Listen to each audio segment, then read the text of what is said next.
Les coureurs, les triathlètes, une toute petite vidéo que j'improvise suite à la discussion que je viens d'avoir avec un de mes coureurs qui me disait sur le semi-test que tu m'as fait, ça s'est super bien passé.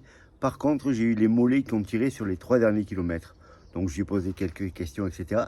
Et je me suis rendu compte qu'il gardait ses chaussures carbone uniquement pour les courses. C'est-à-dire qu'il ne les mettait jamais à l'entraînement. Alors déjà, c'est une énorme bêtise puisqu'il faut habituer son pied aux chaussures. Mais qui plus est, sur les chaussures carbone, où les mollets sont légèrement plus sollicités que sur des chaussures normales, puisqu'il y a une propulsion vers l'avant.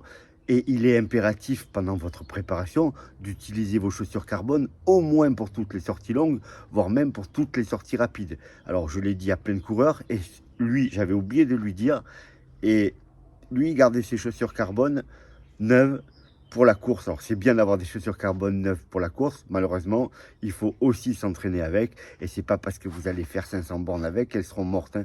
Donc vous n'hésitez pas. Alors là on est très proche du marathon de Paris par exemple, mais pour vos prochaines préparations, vous n'oubliez pas de mettre vos chaussures carbone pour toutes les sorties longues, pour toutes les séances rapides.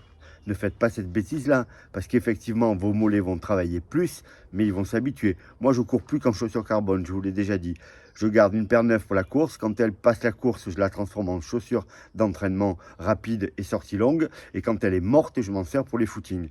Mais surtout, on bosse avec les chaussures qu'on va utiliser lors de la course.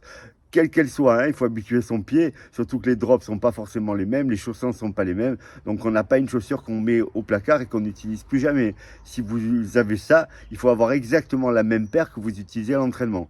Voilà, je compte sur vous pour pas faire cette bêtise-là.